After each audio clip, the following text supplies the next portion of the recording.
And here we are. It's Wednesday, January 27th, 2021.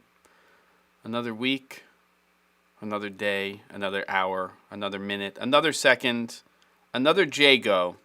Hola. Welcome, everybody. Here we are. What's up? Here we are. What's up, guys? Three We got amigos. Two bald guys and a smart-looking fellow. Smashing-looking fellow. He does. He's look at kind. that. Let me just say this is purely because I had Bedhead. a rather long drive yesterday. Yeah, I've been to bed, woken up again, and didn't really have the the willpower to go and have a shower and sort my hair out. So this is just correcting that. So that whenever you see this, that's what's going on. Don't tell the secrets. I love the pop of color from the shirt. Go ahead, Caleb.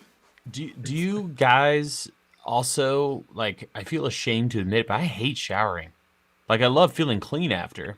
Yeah. But it's such a chore. I really agree. Especially you gotta, like, shave your head, shave your face if you do that. Yeah. You gotta wash yourself. It's like a whole minimum 30-minute ordeal. And I'm getting old, so, like, my skin, like, starts screaming unless I, like, moisturize and all this stuff. My face and all this stuff. Literally, my face starts to disintegrate. Got, like, mild eczema. Stupid. I just hate showering. It's like, yeah.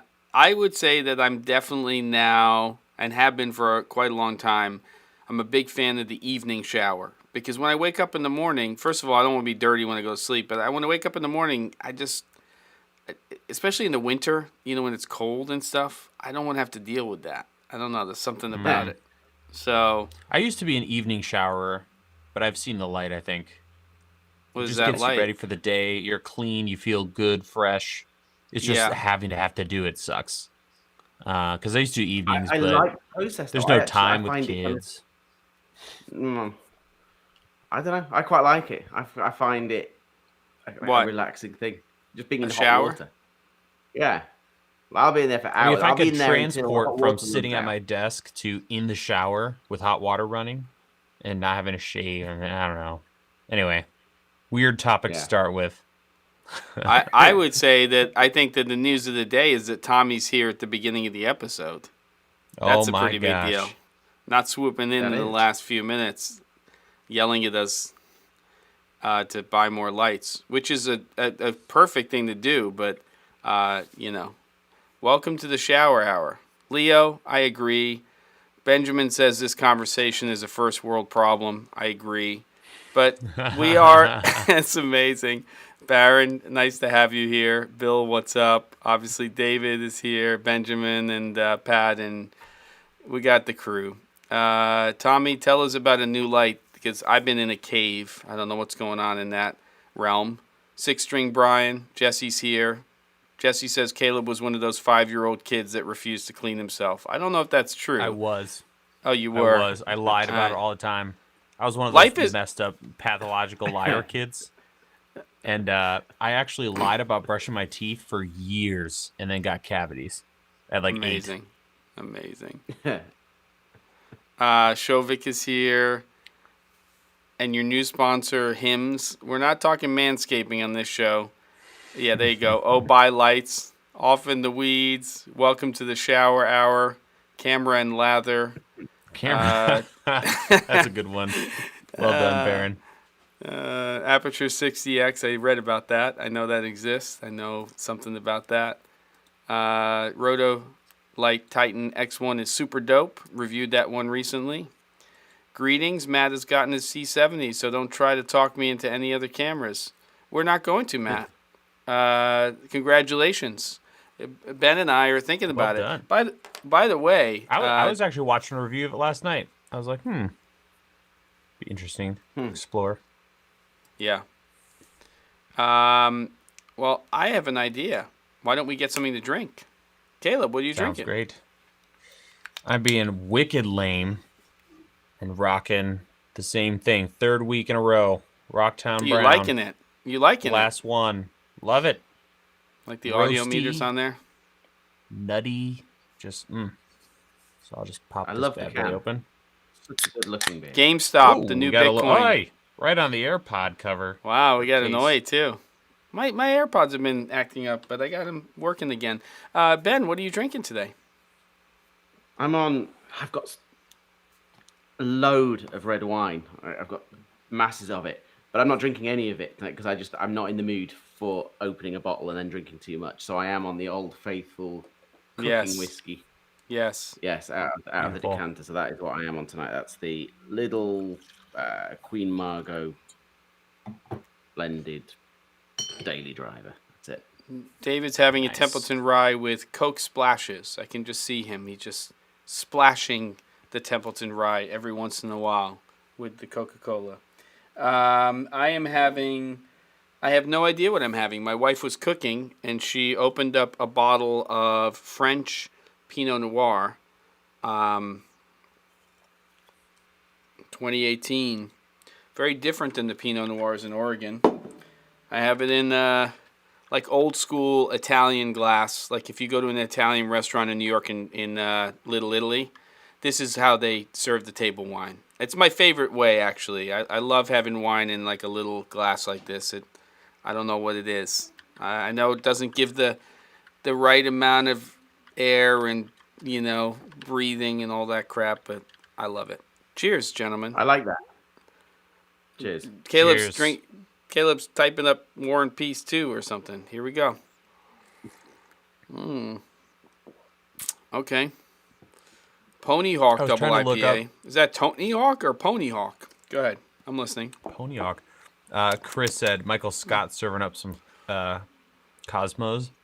Nice. And that reminded me of one of my favorite scenes in The Office when there's this bartender's like starting to like hit on him, and she's like, "What's your drink?" And she's gonna give him a free drink. And I'm trying to remember the name of what's that crazy sugary pink stuff you put in cocktails? I don't know. Somebody get in on the chat. Starts with a V. We can't say. I don't know what that means. Yeah. Dadgummit. It's pretty much pure sugar water. That's all it is. And it really makes me laugh when I think about it. Because that's his favorite drink is just that thing stuff. that you put in a Nothing cocktail. else. Yeah. It's just he just drinks that. Yeah. That's amazing. Oh, that's right. Yeah, grenadine.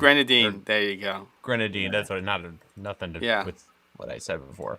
Isn't that? Don't you put grenadines in like when you have a Shirley Temple Sunrise. as well? Is a Shirley Temple is a grenadine, right? I think when you make a alcohol-free drink for kids, you make a Shirley Temple, and it's grenadine, and it's like usually 7-Up or Sprite. We always gave it seltzer with the kids, and then we didn't just because I don't think London appreciated Shirley Temple. We call it like a Roy Rogers or something. I don't know. We just make up some other name. By the way, Shovik is coming to us with a Darjeeling tea at 4:36 a.m. Dedication coming in. Well, beautiful. Done. Thank you, fellow early morninger. If you're gonna buy a Canon film camera, just get an AE1. It does the trick. It's like getting a K1000 or something like that. Are there more advanced Canon film cameras? I guess there are. Well, ones with an EF mount. I would say what is go there? for EOS. I have an EOS 1, which was less than $100, and an EOS 3 is a great camera. That's got the eye control focus. It actually works reasonably well. So eye control, not that it's finding obviously the eye of your subject. It's not that bright, but it's tracking where your pupil's looking, and it's using the AF points where you're looking within the frame. Nice. It does actually work very well. And again, you pick those up for next to no money. If you're, I don't know where you are, but if you're in the UK, there's a shop in Manchester called the Real Camera Shop or Real Camera Store. It's in the Northern Quarter. They're online. They have amazing stuff for very little money.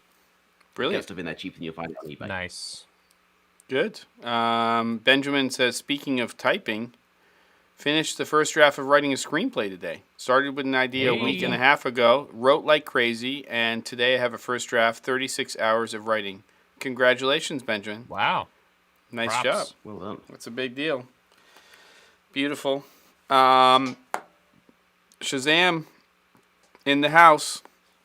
Lowercase h, all cap ELLO, lowercase g, all caps ENTS. I don't know why I'm saying that.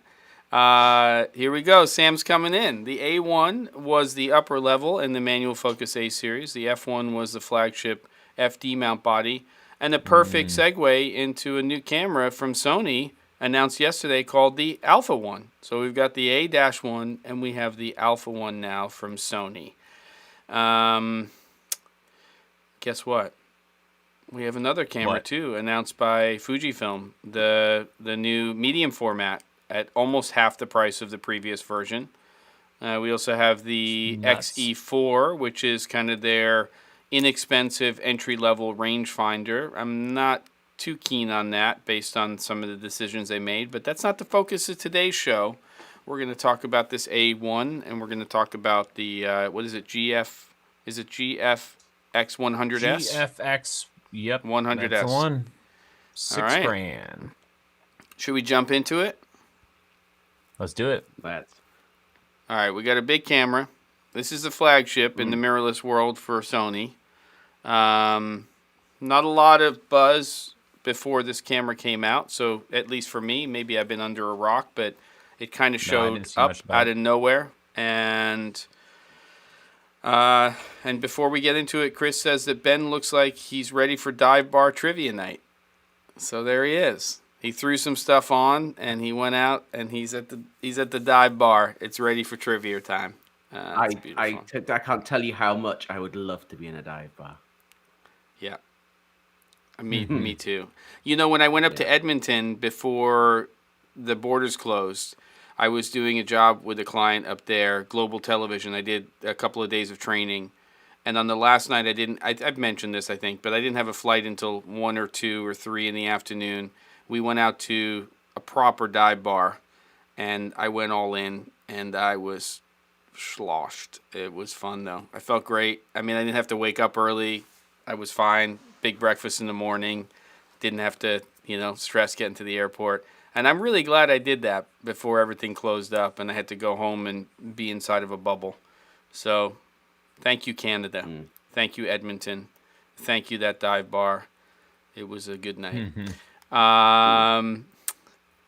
So what do we think about this thing? It's an expensive camera. I mean, we're talking about a camera that's coming in the same price range, actually more, I think, than the FX6. Am I correct in that thinking, or am I wrong? In what thinking? That the A or Alpha 1 is more expensive than the FX6 from Sony. I don't know. It's just shy of $6,000, right? Yep. And how much is the FX6? New shooter article now. Yeah. Come on, chat. FX6. It's all about you. It's $5,998 for the FX6. So that makes this. Where's the price of this new one? Shoot, I lost it. I says 6,500. No. F dollar. 65. Oh yeah, significantly higher. 500 beans more than the $500. FX. Yeah. Yeah. All right. Interesting. Interesting. Very interesting. So, what do we think? It's mega pass. Yeah, I mean, the resolution is not helpful. Unless you're going to be shooting 8K on it. 8K do we agree aside, that this is Do we agree that this is Sony's R5, but a hell of a lot more money? But it's a hell of a lot more money than the R5. What is the R5? $6? $2,500 less. No, $2,500 less. I think. Not maybe. I don't think it's. I don't think it's $5,000. $5,000. Let me see. Let's see. No? Can we go to the B&Hers? Let's see what they say over at the B&H land. So let me check this out. Oh, Caleb's on it. Tell us how much that R5 is, body only. $3,900. Yeah, so we're talking. We're talking about $2,600 difference. Yeah, why? Why would you do that? And RAW. And what's funny? Yeah. The only question mark is like, what's with the what is it? S-cinetone? Mm-hmm. Yes. What does that mean? Because they're touting it as having similar cinematic essence or whatever they said as Essence. the FX9 Cinematic and essence. FX6. Yeah. Expressive cinematic look. Excuse me. Sorry. They worked hard on that one. Was that translated from the Japanese into English, or was that actually written by somebody? S-cinetone color matrix, as seen in the FX9 and FX6, to deliver expressive cinematic look. How many asterisks do you think there are, Caleb, with that, as there were with the whole S-Gamut 3.cine in the Alpha line? There's going to be some. Gosh. Let's see that marketing garbage. 4K has been not oversampled. Yeah, I read that too.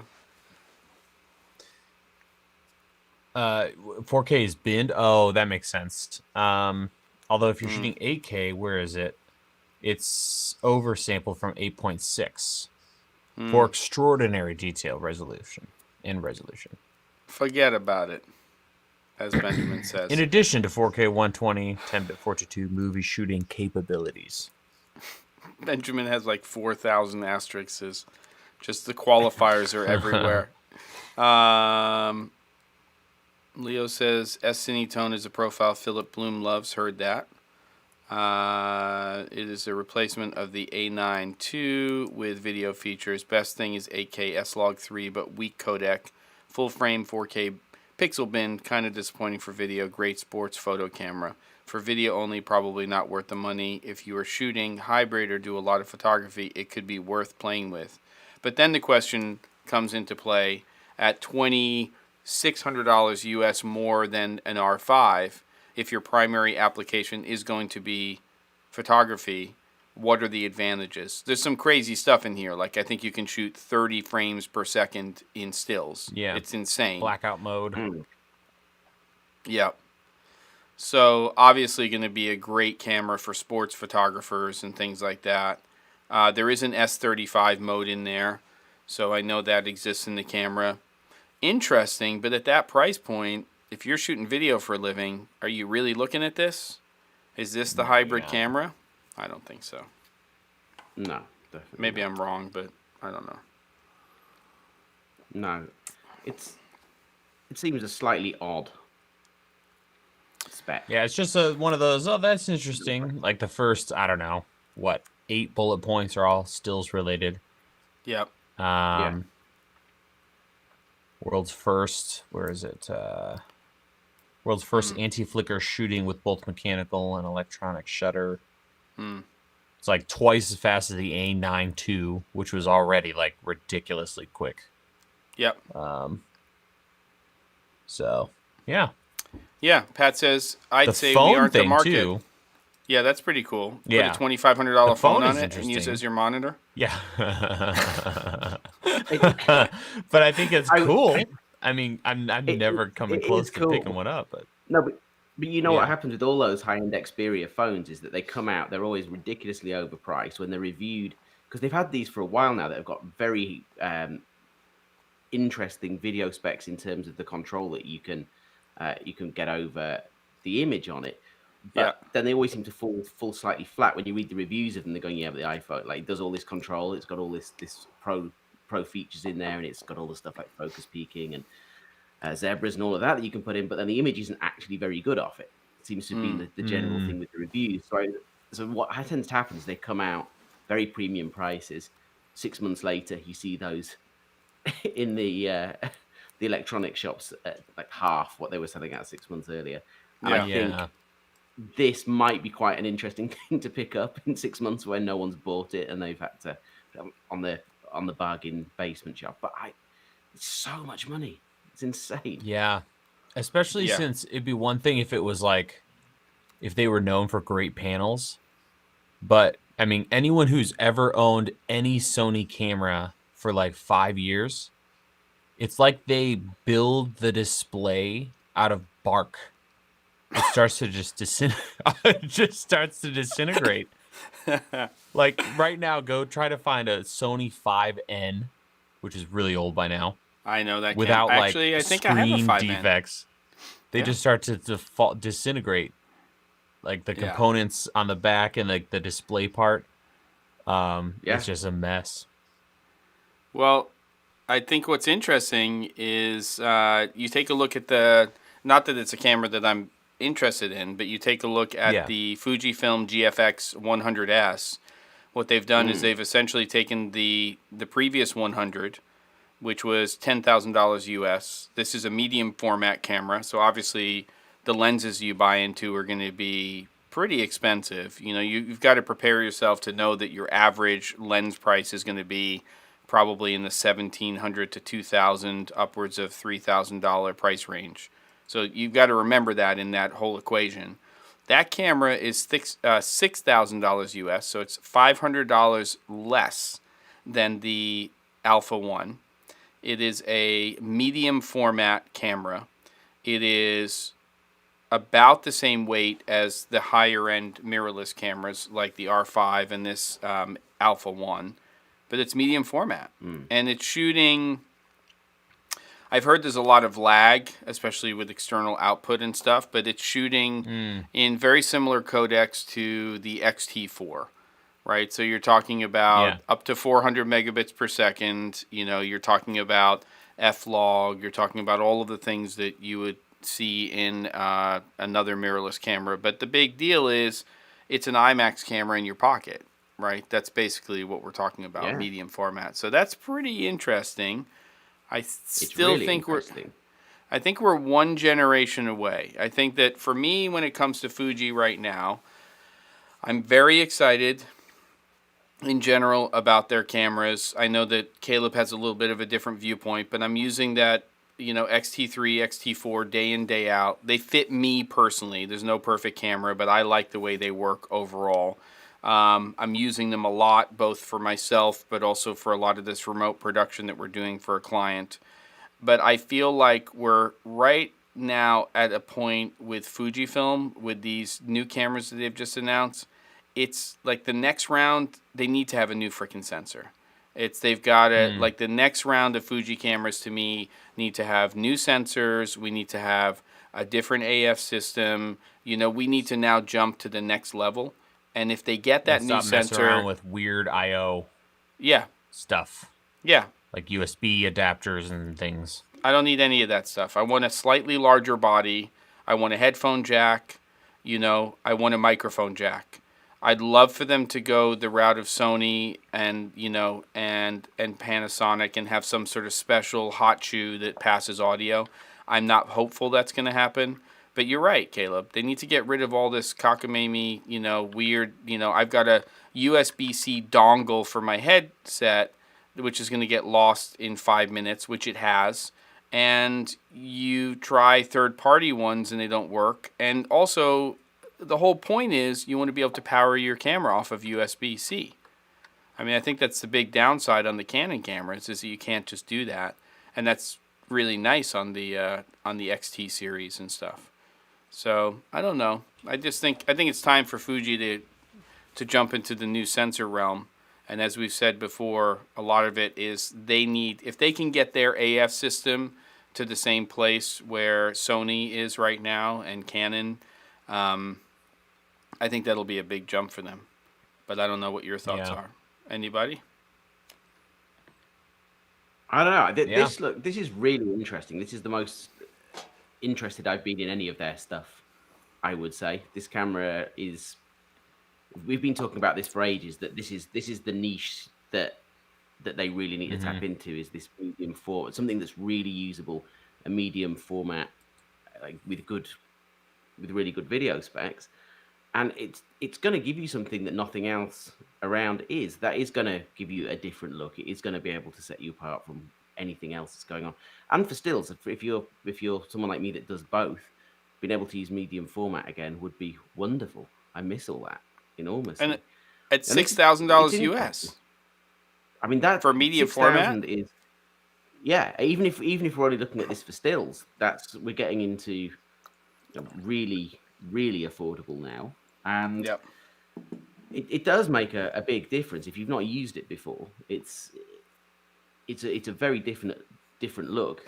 It's fantastic. This is interesting, and having the RAW out with the Ninja 5, that's interesting. The fact that it does have a mic socket and it does have a headphone socket, and it's it's looking like they're taking it seriously. I would really genuinely love to have a play with one.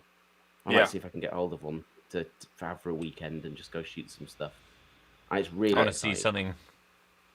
What? Yeah, with the Fuji GF 80mm f1.7 On a medium wide format open camera. handheld. Yeah, I know. It's insane. like what is that, like depth of field in, 0.4? like nanometers. Yeah. Yeah. It's insanity. Whiz. Yeah, it's like if you could have a nose hair in focus, and then you get to your actual like front of your nose, and it's out of focus. There he is, Camille Backstein, €5 for the What a booze. champ. Every week. You're amazing. Thank you, Camille. We love you, and your support is very much noticed and appreciated, and great having you here. Jesse says, if Canon releases a mirrorless R1 that is basically a non-overheating R5 with no blackout and internal RAW, then they are one up on the A1 in my opinion. Well, we've got that $2,600 US price difference between the R5 and the Alpha 1. There's a lot of room to play, but the question is Canon even interested? They've got the C70 in that. I don't think they're doing it. I think that's it. I think they'll do an R5 Mark II for sure, but I think it'll be a $4,000 camera. It'll come to market in about a year-ish. They'll let the firmware updates keep rolling in for the R5, keep improving, and maybe towards the end of this year, early next year, we'll see something with a Mark II. That's the earliest I think we'll see that. I think we've got rolling firmware updates for the R5 and R6 right now.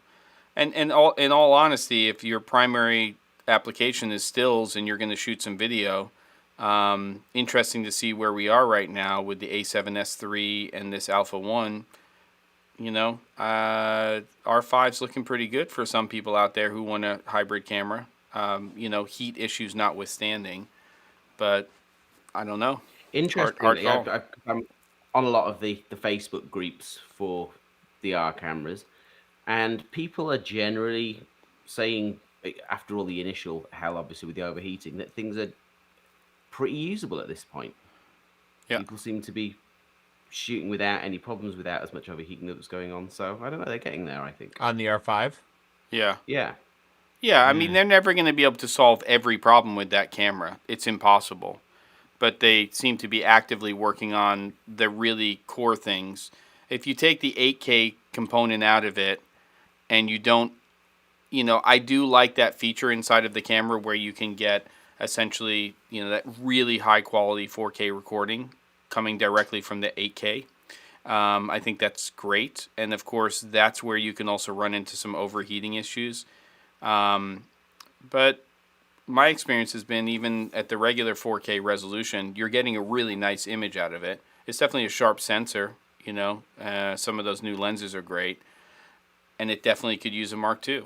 But I think that, again, they're going to work on just keeping on the track of improving that camera over the next year, and then we'll see what comes up next. So, I don't know. Any other thoughts on these two cameras and where we feel? Feel free to jump in the chat. I mean, I'm not jumping up and down for either of these, but I do think that both of them are interesting. I don't know. I'd also like to. Yeah. What were we going to say, Caleb? Oh, just not too much else to add. Just all these new camera things. I'm over here just like Panasonic. Fix the please. stuff. Yeah, please, let's go. Well, please, my body is so ready. Aren't they sort of in the same place, but different than Fuji in the sense that where 100%. We are right now, it's time for them to, it's time for that new sensor roadmap to come to market. It's time for them, along with Fuji, to say, okay, we see what Sony, it's funny that I'm saying Sony first, because Sony has gotten so good at autofocus. But look at Sony, look at Canon, and everybody has to catch up in the AF game. Because even the hardened people out there who said, I never need autofocus, it's only manual focus, they're all coming around now. And they're saying, you know what? It's getting so good, and I want to shoot wide open. I want to do this, and it's only me. And then all of a sudden your whole viewpoint changes, and you're like, I could use a really, really reliable AF system. I've done a poll several times. Good. So I was going to say that the thing is with these cameras, and you look at what productions those are going to be used on, and this whole kind of snobby crap that people come out with. Oh, no, manual focus. They're all being used by one-man bands, two-man, but at the most, like small teams. Yeah, of course. If you've got a team, you've got a focus puller. That is infinitely going to be better. But that's not what that market is for these cameras. It's I don't know. I always find that argument always an odd one with cameras at that end of the market. Anyway. Yeah. Sorry, Caleb. You were saying. No, I just I've done a poll multiple times on Twitter and in the channel, and autofocus and dynamic range always like pretty much tie for first. Yep. Like that's up there with dynamic range, which is like the holy grail. Yeah. Like every single time. So it's crazy. It's a big deal. I mean, sometimes Panasonic gets it right and sometimes they don't, and that's true of every camera company. The reality is right now, if we're looking at what's come to market from Panasonic in the last year, the question is, are they actually developing, and I see stuff in the chat here, and I think about this a lot, are they really developing, and are they going to come to market with an EVA 2? Because the EVA 2 is a perfect opportunity for them to come out with a camera that's similarly priced to the FX6 and the C70. Let's get a new sensor in there. Let's kill it with autofocus. And then let's downstream that and upstream that AF system into your other cameras. But they are also in that same boat. And I think that any company that's in this game that's selling digital cinema cameras or hybrid cameras that does not work out the AF thing soon, they're going to lose a lot of camera sales. Because, quite honestly, it's just a huge part of what people are looking for. Because Panasonic's given everything else, right? They've got a great lineup, from the S1. The new S5 has like everything in the kitchen sink. The S1H is just autofocus.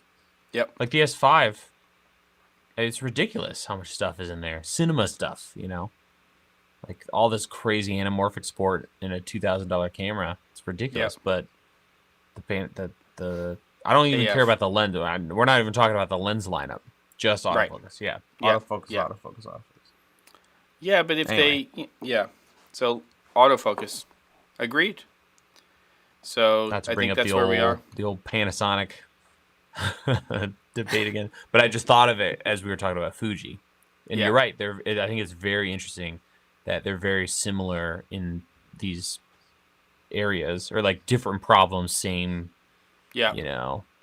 situation, and that you and I both choose those as our cameras, or our most like enjoyable camera to use. Yeah, exactly. And it's interesting, you look at Fuji and they're definitely an APS-C, medium format roadmap.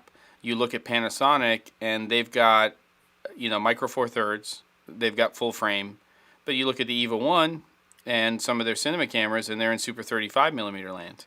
So where do they focus?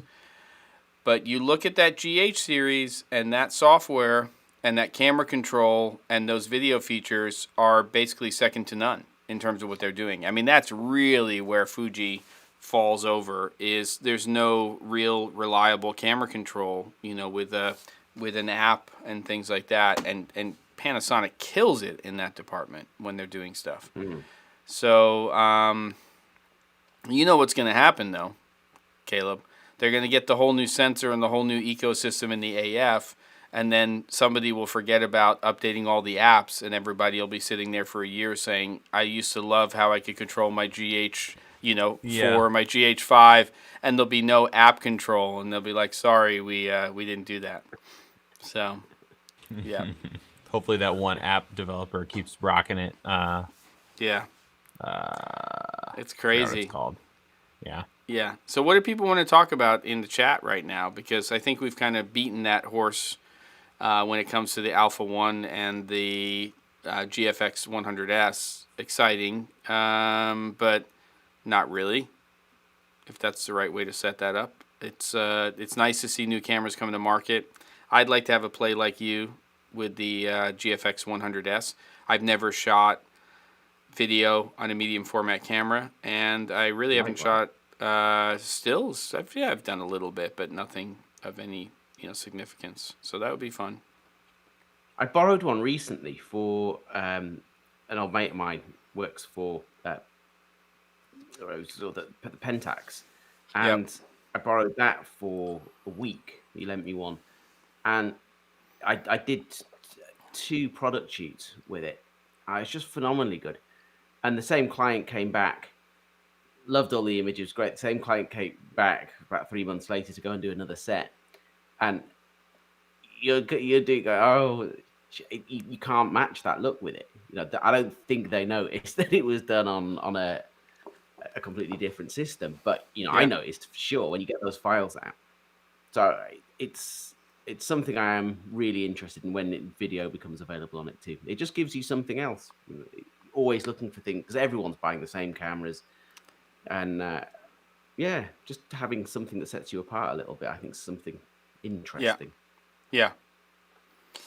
Interesting. Camille, I don't know of what you speak of, the Lewitt Project 1040 prototype. I know of a 1040, it's a tax form, but I don't know what the 1040 prototype is, microphone. Does anybody know about this Lewitt project?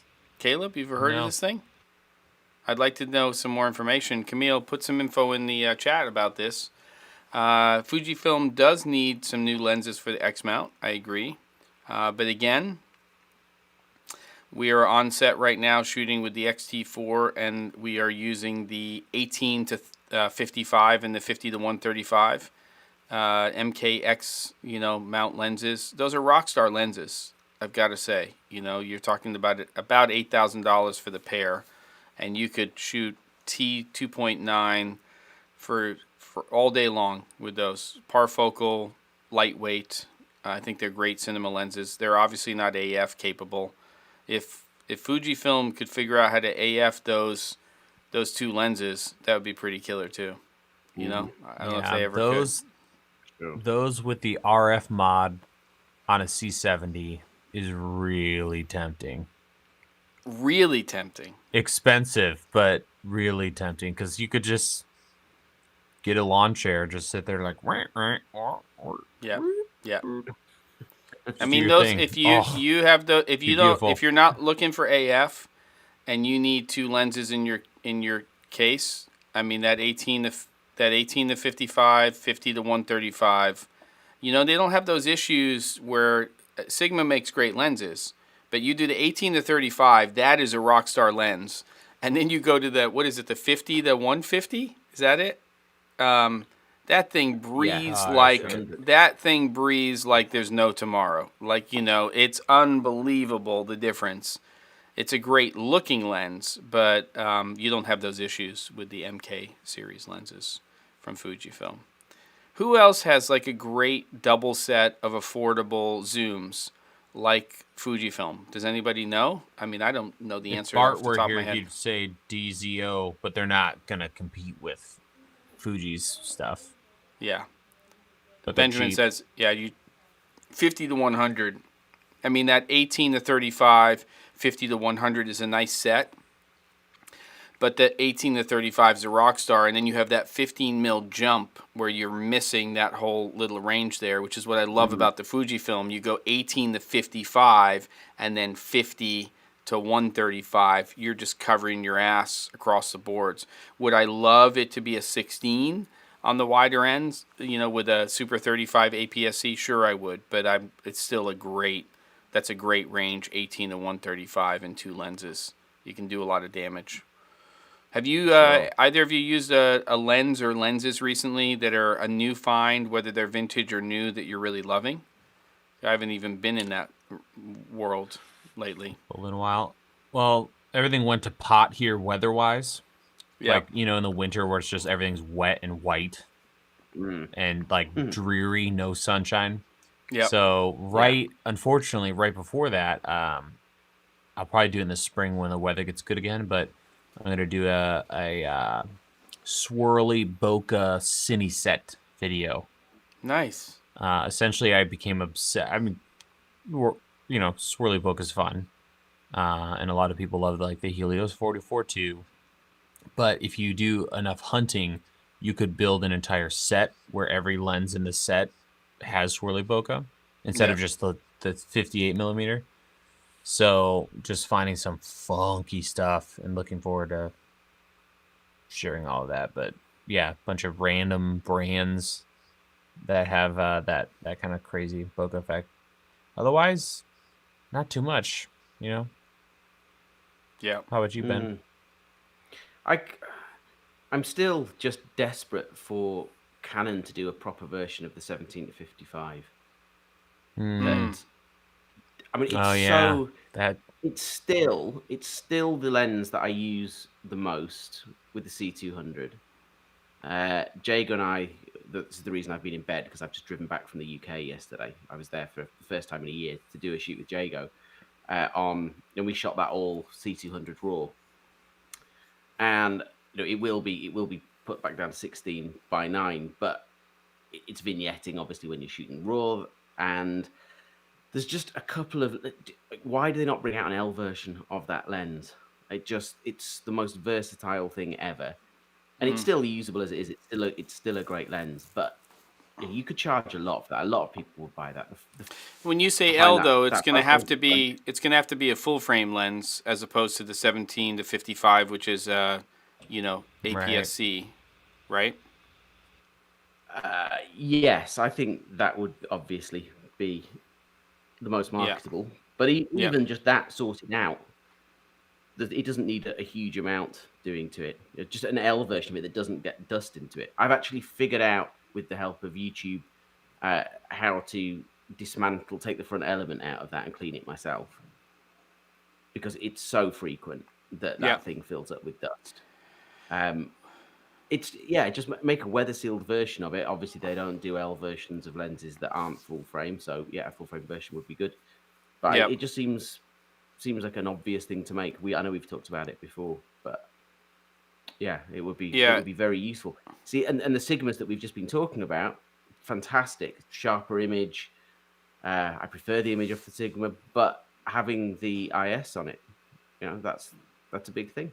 I need that. That's 7. Yeah, I mean, and that 17 to 55. If people aren't familiar with it, when you're changing focal length, the barrel of the lens is changing. It's not internal like the 70 to 200, let's say like f4 lens. And obviously that's another place where things can get into the lens. And then you can long-term run into lens creep, where you're using it and, that mechanism starts to loosen up. Here's an interesting one from Travis. Do y'all think there will be more innovation in the affordable anamorphic lens game, or will Sue-Ray be a one-off? That's a good question. It's going to happen. There's no doubt. It's anamorphic. Well, I'm trying to figure out if the anamorphic thing is going to fade away, because it's kind of hot right now. Last year and the year before, it was real hot. But I think so. I think it's going to continue to, I think, I was thinking about this the other day, how if you look at like the DSLR revolution and all these punks, these little babies like me who were like, oh, video, DSLRs, how fun. Like all those people moved up, like the guys who started 10 years ago, who didn't become like a YouTube like cave dweller like me. They all like grew up and like moved on to like big productions and moving on to, shooting better stuff. And there's just a lot more of them because of that. Yeah. And you look at like YouTube, like everyone just there's a gradual like chart of the amount of people entering this world. And with that quantity of people comes, demand. Yep. and with that comes equipment. So I have a hard time seeing someone else not like already. What there's several, right? We've got them. Obviously, they're killing on the low end. And then what's Vizen? Is that the other brand that's doing anamorphic? I Kind of think the it next is. level Yep. up. So yeah, I think there's plenty of room, and I'm sure someone will get in there. It's a good question though. And Ben, I don't know how I can share this, but you remember that crazy company that rehouses lenses for like Oh, that we saw in $500? Vegas. They've got 2 models for the 1755. Oh, really? Yeah. So they rehouse it, but it's And still going to be a crop retains sensor. autofocus. Yeah. Yeah, it's not going to mess with that, but it's going to rehouse and retain autofocus. Interesting. I'll have to send that to you. If this is the same company that we spoke with in NAB last time we were all together, which is way too long ago. 500 years ago. Yeah, but I remember that it was a really impressive thing, and I remember we were speaking. There was a little bit of a language barrier when we were trying to get the full information out of it. I seem to remember because we were trying, because they were selling it. If I remember rightly, correct me if I'm wrong, but they were selling it, and I can't remember which lens it was that we were talking about specifically. 18 to 55 or 18 to 35 Sigma. Yeah, the Sigma. But they were saying it was a DIY thing. Am I thinking about this? No, you can buy them. Yeah, so you can buy the kit. So and I'm do looking it at it yourself. right now. Do you send them in and have them do the work, or they basically sell? I think you could do either. Okay. Either way, you do either. Yeah, there's like on this page. I don't think I can share it in the link or in the description or the chat because it'll just not go through. But it's $500. Yeah. For the mod. Shoot, where is it? I believe you can also buy it from them, where it's just like the whole deal. Right. But it gives you a front diameter of 114. Gives you 0.8 gears, and it covers the lens up into like the last little bit that comes in contact with the camera. But it looks pretty nice and a smooth operation. Anyway. Interesting. I don't know if it'd toughen it up or just be a waste of life. Yeah, you can buy that Sigma. They have like a billion versions of that Sigma now on like eBay, and you can get parfocal versions. I looked down at my phone, and my wife texts me grenadine, so she's answering questions. It's so funny. Nice. You know, when it comes to the anamorphic game, I think it really also has to do with what kind of support we get from cameras. You know, when people come out with cameras that support 2x anamorphic lenses, you know, 133 is fine, but that's really okay for like 16:9 aspect ratio kind of stuff.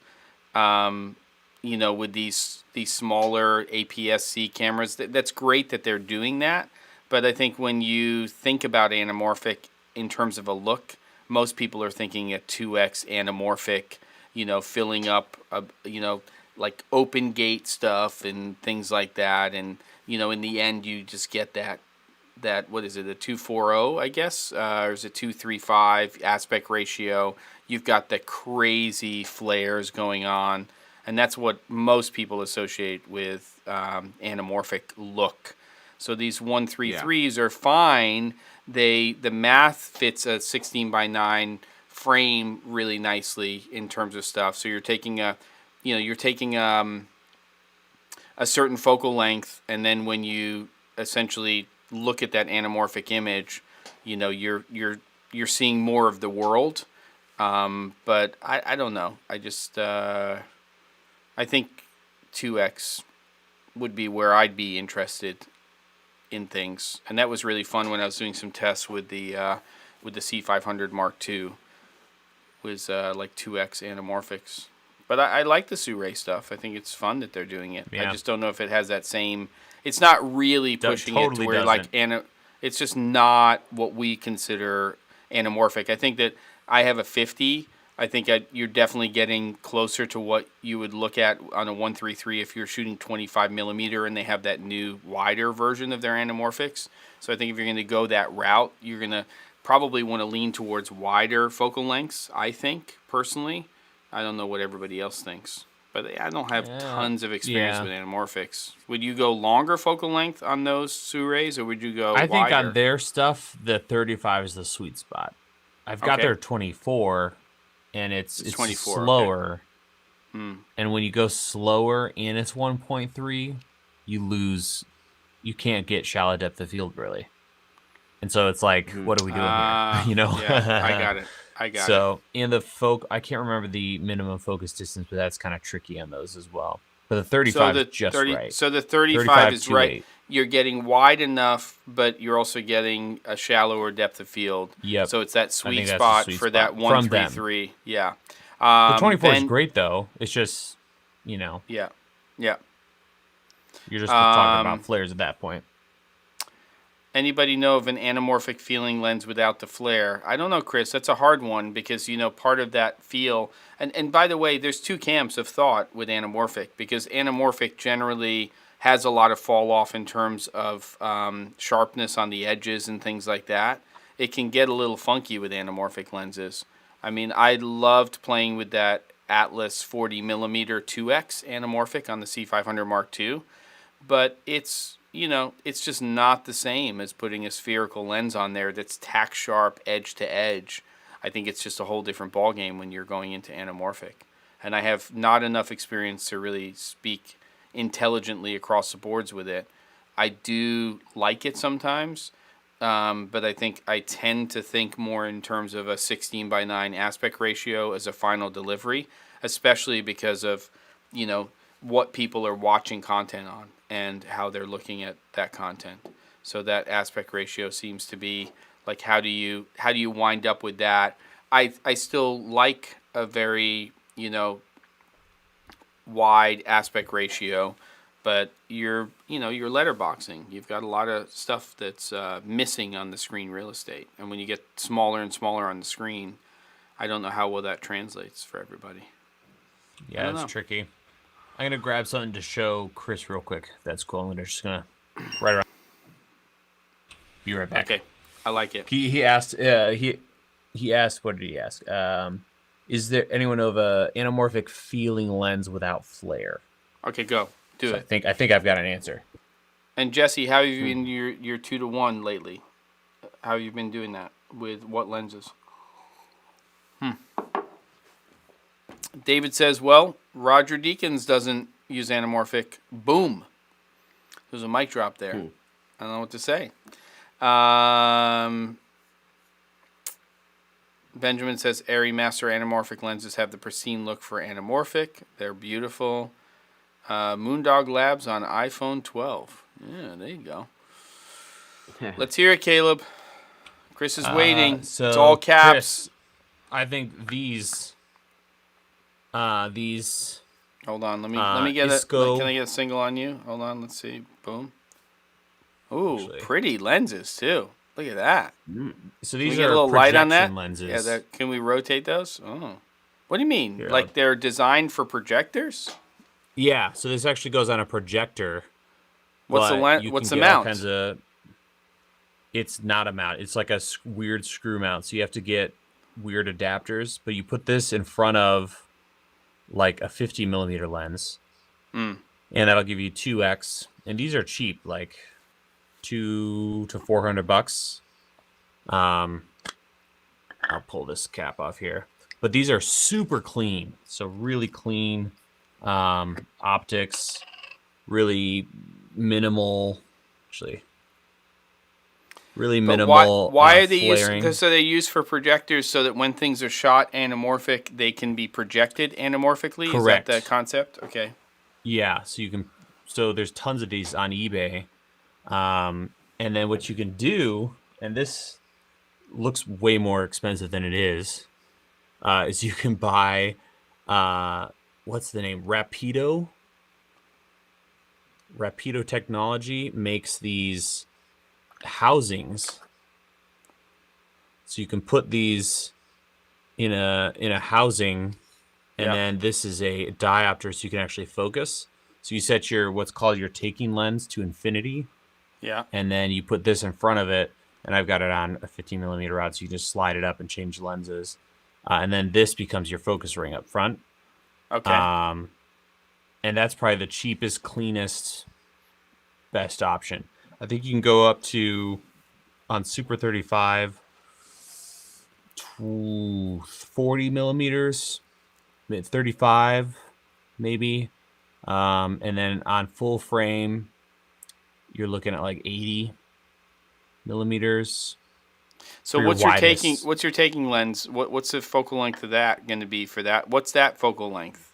For coverage? Well, the focal length doesn't matter of the projection lens. It's just what will actually physically, like what this part in the back here will physically cover without vignetting. Right. So when you put your lens on there, what are you putting on lens, there? Yeah. For full frame, 65 to 80, depending on the lens. Because you know how some lenses have a huge front element. Like if your lens is 77 millimeter focal or filter ring, that's not going to work. You got to get a smaller. So like a lot of people use that Helios 44 because it's got a small front, which will fit. You know. But can you use a 44 on there? Because you just called out a longer focal length. Can you use the 44 on there, or do you need a different? Yeah. Okay. Yeah. Maybe not full frame. It depends. The different lens combinations, how you rig it up. Because if you have a gap between your lens and this guy, you know, you got to get the lens as close as you can to that rear element. But I mean, it's pretty affordable stuff for something that can go full frame, and these are really, really sharp, and for anamorphic. And what I love about these in particular, these ISCOs.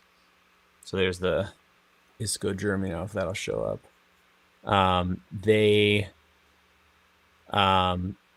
They're really clean.